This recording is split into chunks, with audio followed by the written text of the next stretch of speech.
this video, we're going to look at section 1.2, representing functions.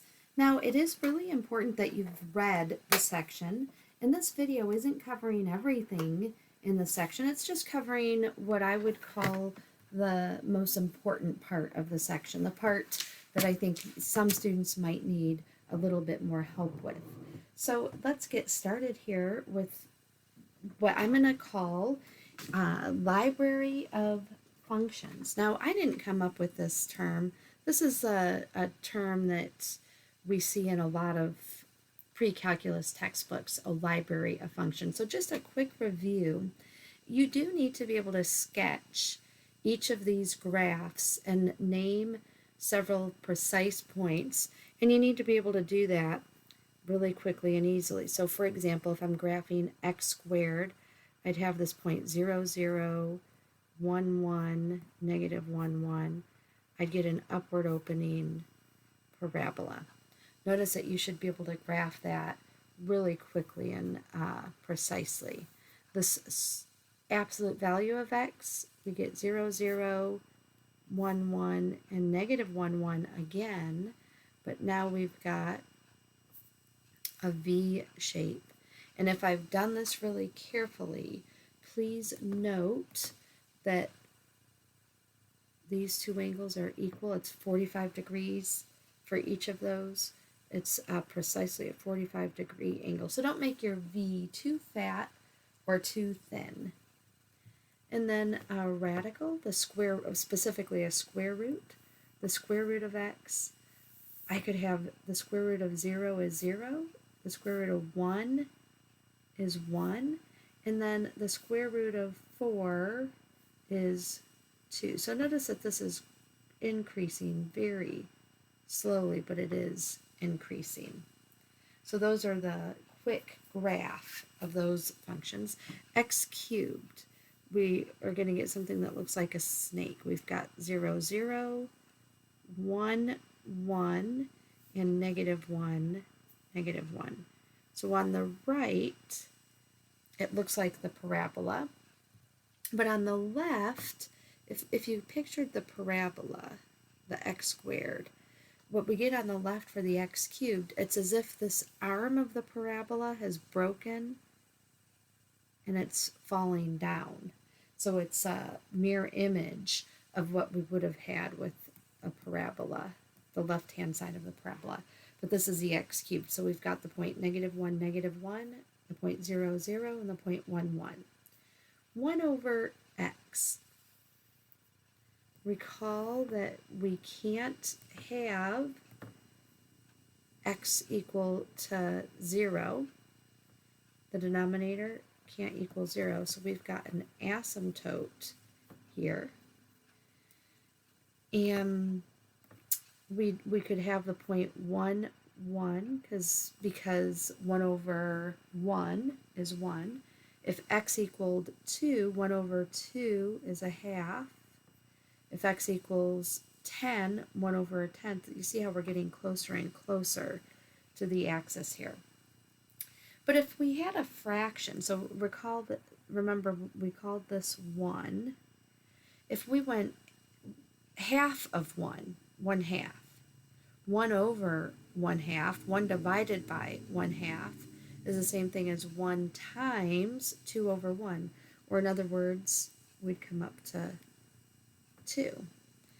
If we did 1/4, we'd go up to 4 and so on. So if you recall what this starts to look like, with the really important point being this point 1, 1, this is what we'd get on the right of that asymptote.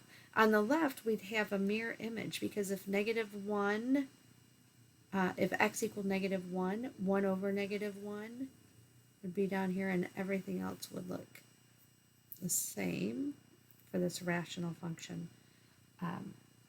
But the two key points are negative 1, negative 1, and 1, 1. This last example, and let me erase this part that kind of went over into this space. This last example, f of x equals a constant we could fill that in with any constant. So let's just pick 7.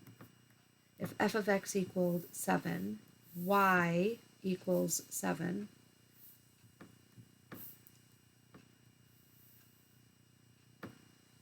we'd get this horizontal line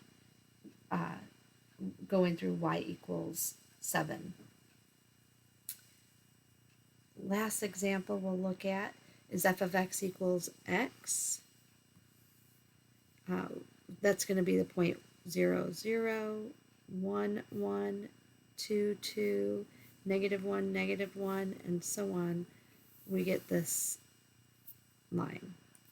Well, that's what we would call the library of functions. Those are all functions you should be able to graph really quickly without a lot of thought to it. You should be able to sketch those in quickly. If you need a review of that, I want to encourage you to practice each of those on your own without watching the video. Make sure that you could redo those, because the next step to graphing the functions is applying transformations. So, for example, transformation of f of x plus a, f of x minus a, that's a vertical shift, either up a units, or for subtracting a, it's down a units. In this first example, g of x equals the absolute value of x plus 2. If you recall our absolute value, that was the v. If I go plus 2, I'm going to move this f of x equals the absolute value of x. I'm going to move that up 2 units.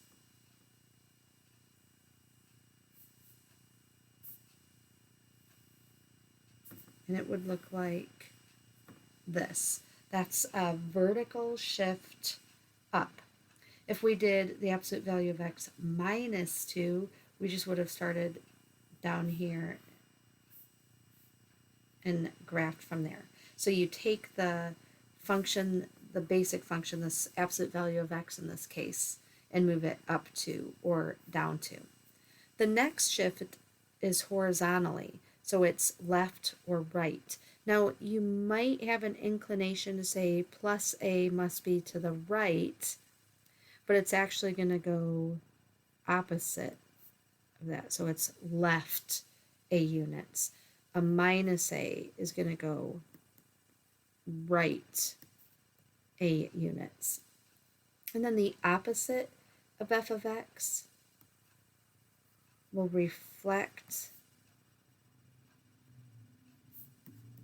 across the x axis. Let's look at examples of each of those. So g of x equals, and I'm realizing now that this is a little bit invisible. Let me see if I can, nope, that isn't. Let me see if I can move that. I can't seem to move that down, so I'll just rewrite this a little bit, that this was g of x equals x plus 2 squared. So if we had our f of x is that parabola x squared, this plus 2 is going to mean to transform it left 2 units. So we're going to take our parabola and move our basic parabola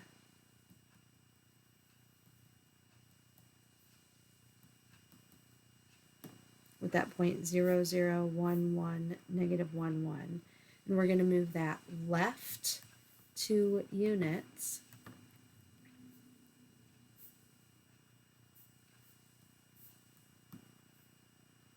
So we're going to start, instead of starting at 0, 0, we'll start at -2, 0.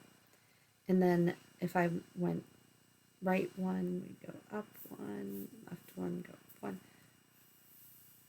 So we'd get a parabola that looks like this. But this plus 2 tells us to shift left 2 units. take our basic function, our parabola, and shift it left 2. How about this square root of x minus 2? Notice that this minus is outside the radical. This last example, that 2 was inside, and so that's why it was left or right or a horizontal shift. But when we're outside the function, this is like f of x minus 2.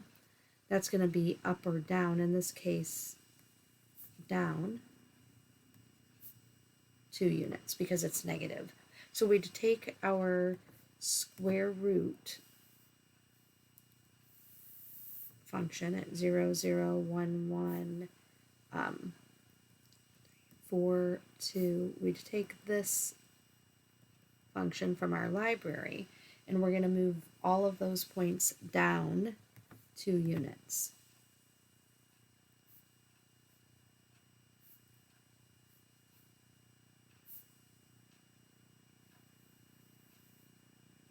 So it would look like this.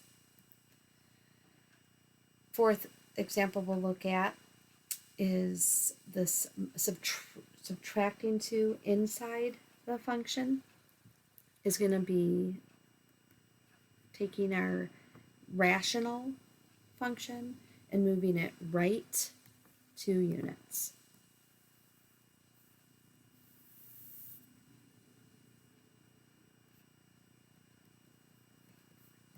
So remember what we started with for f of x equals 1 over x. If we took this and moved it right 2 units,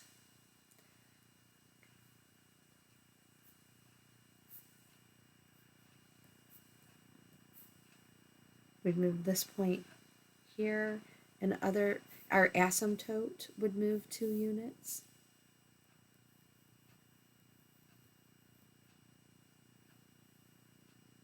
And so 1 over x minus 2 would look like this.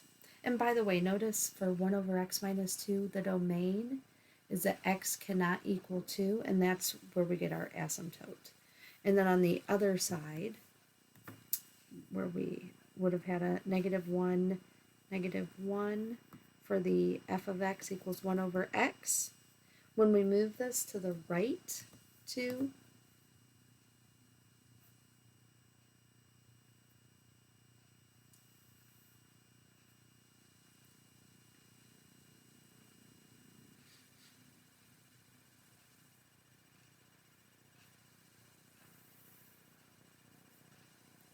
it's going to look like this now.